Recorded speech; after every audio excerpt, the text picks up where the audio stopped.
Bismillahirrahmanirrahim. Assalamualaikum warahmatullahi wabarakatuh, Pak Kiai. Hari ini saya mencoba untuk wawancara dengan Ketua Pimpinan Cabang Nahdlatul Ulama Kota Tangerang Selatan, Pak Kiai Haji Abdullah Masud, di kediaman di Ciputat.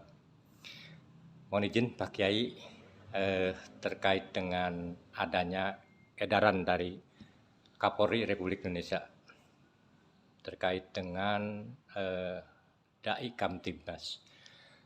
Bagaimana mungkin Nahdlatul Ulama dalam hal ini melihat dan mendukung persoalan program dari Kapolri Republik Indonesia tentang pentingnya Dai Kamtibnas. Baik, terima kasih. Assalamualaikum warahmatullahi wabarakatuh. Waalaikumsalam warahmatullahi wabarakatuh. Terkait dengan Dai Kamtibnas ini, sebenarnya kalau di PJNU Tangsel ada beberapa pengurus juga yang terlibat di dalamnya. Artinya berarti secara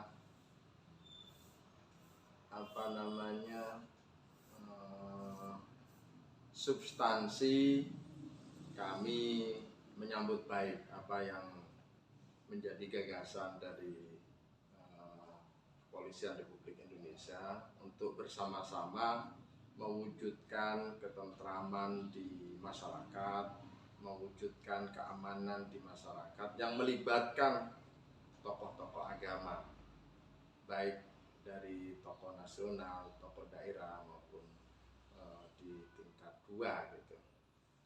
Jadi termasuk di Tangerang Selatan, kalau Dai Kamtibnas ini sudah agak lama juga terbentuk. Ya, agak lama juga terbentuk. Jadi keterlibatan beberapa kiai-kiai di Tangerang Selatan ini juga tentu Nahdlatul Ulama juga dikonfirmasi untuk bisa terlibat di dalam mewujudkan keamanan, ketentraman masyarakat melalui bahasa agama, kira-kira begitu. Jadi menurut saya positif adanya Dai Kamtibnas ini. Mungkin bisa dipaparkan antara visi misi Nahdlatul Ulama dengan apa yang menjadi program Kapolri itu sendiri, Pak Kiai. Ya tentu kalau visi Nahdlatul Ulama mewujudkan masyarakat yang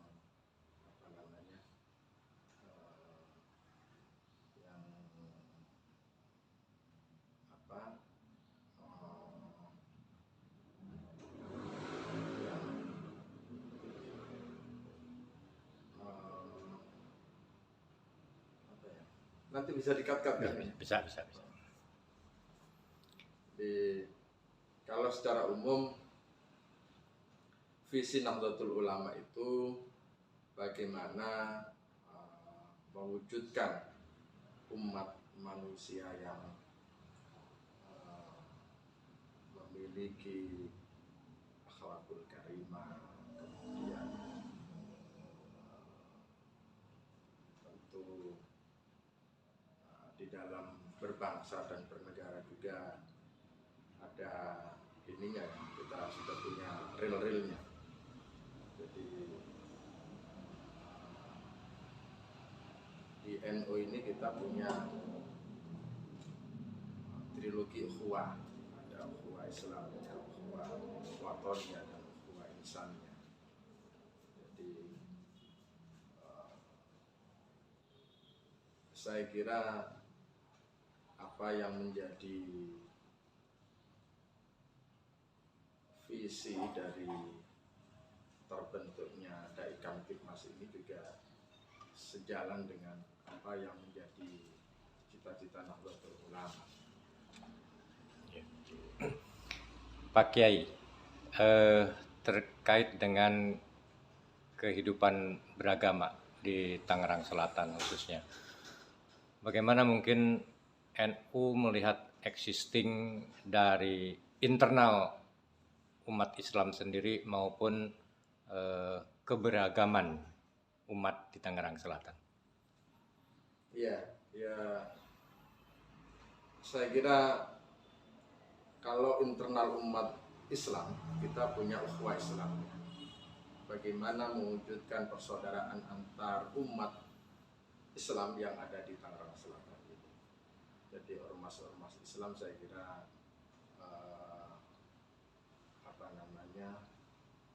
sampai hari ini memiliki ukhuwah yang bagus, saling bersinergi. Ada Majelis Ulama Indonesia yang yang menjadi tempat penaung banyak ormas Islam di dalamnya, dan saya kira Nahdlatul Ulama juga sebagian besar pengurus MUI hari ini juga pengurus Nahdlatul Ulama. Kita dengan Muhammadiyah juga bersinergi, sering ketemu di beberapa forum, bahkan kemarin sebelum Ramadan juga kita dipertemukan di UIN, sama-sama bagaimana biasanya Ramadan ini titik rawan adanya perpecahan di antara umat Islam karena perbedaan amaliyah Ramadan. Mulai penentuan awal Ramadan, kemudian nanti di dalamnya soal taraweh dan lain sebagainya. Ini kan meskipun kecil tapi ini menimbulkan riak-riak disharmoni. Maka kita perlu duduk bersama, dan kemarin sebelum Ramadan kita sempat bertemu di UIN, saling memahami masing-masing.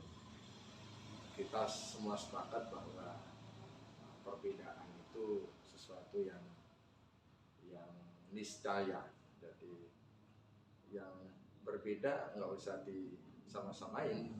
Yang terpenting bagaimana kita saling memahami terhadap perbedaan itu. Itu tentunya juga menyikapin tentang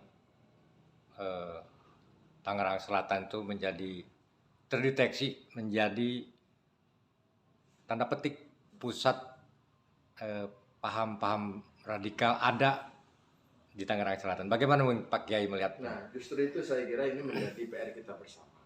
Jadi radikalisme yang menjurus pada terorisme, di mana di Tangerang Selatan kemarin itu kan banyak kasus ya, banyak ditemukan kelompok-kelompok intoleran itu ada di Tangerang Selatan, termasuk pelaku terorisme itu. Maka ini saya kira menjadi PR kita bersama,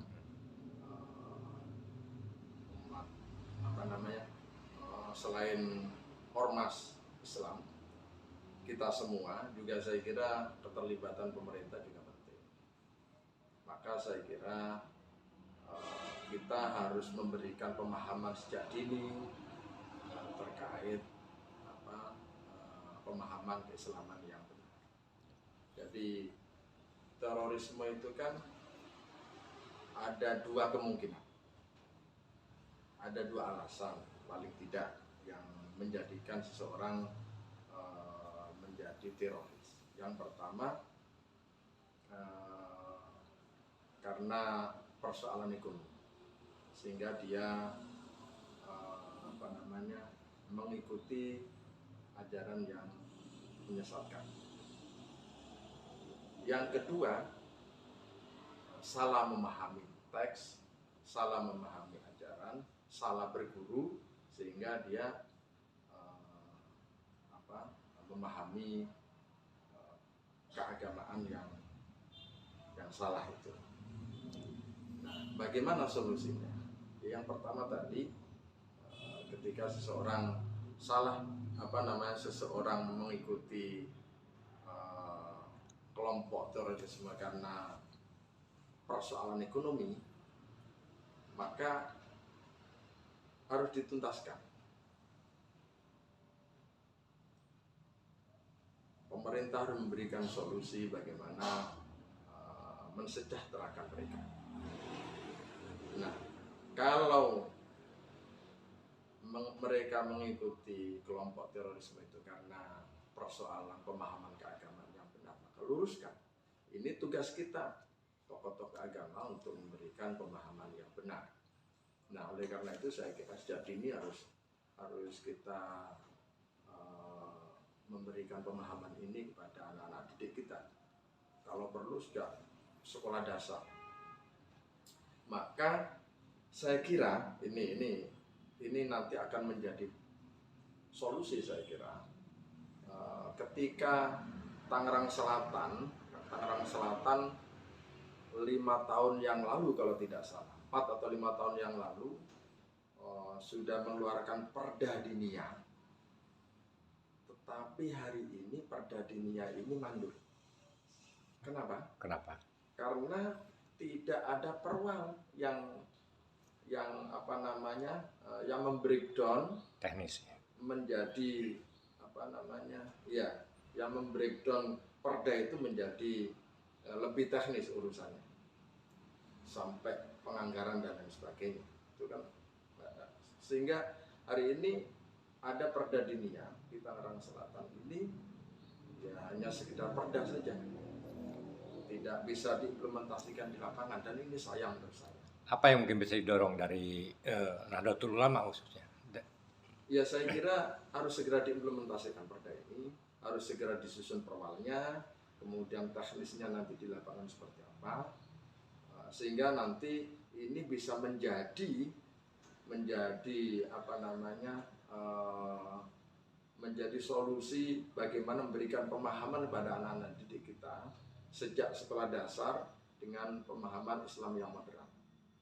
Jadi kalau di perda itu, singkat yang saya baca itu kan semua siswa yang muslim diwajibkan untuk mengikuti madrasah diniyah awaliyah untuk SD, diniyah takmiliyah wusta untuk SMP, SMA, dan diniyah takmiliyah ulia untuk SMA.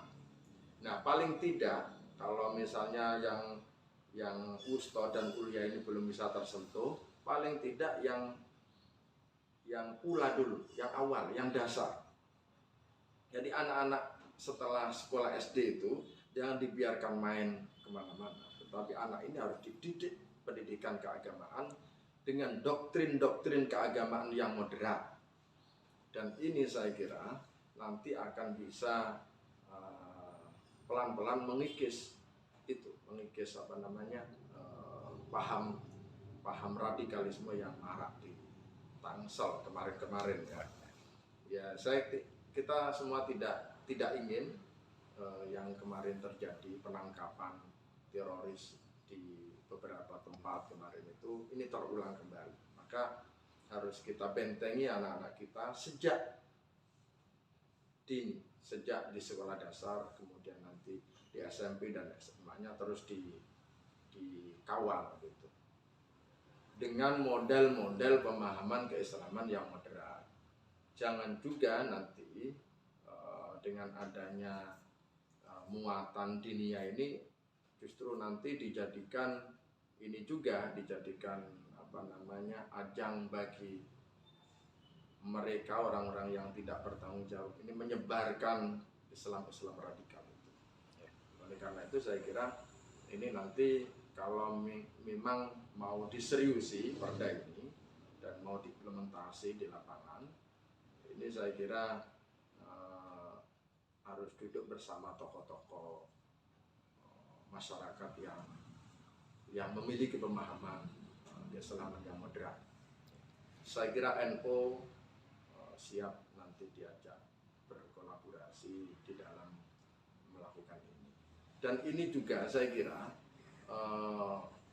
implementasi dari moto Tangerang Selatan yang cerdas, modern, dan religius itu.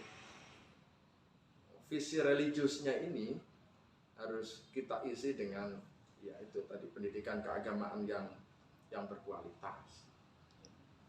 Itu saya kira. Baik, terima kasih Pak Kiai. Ada satu informasi tambahan terkait dengan di Tangerang Selatan itu hampir 2 tahun yang lalu sudah terbentuk Forum Silaturahmi Takmir Masjid dan Musola Indonesia, MPC Fahmi Tamami Kota Tangerang Selatan. Ketua umumnya Profesor Kiai Haji Romai Rama, dan di Tangerang Selatan Ustadz Firdaus Haki.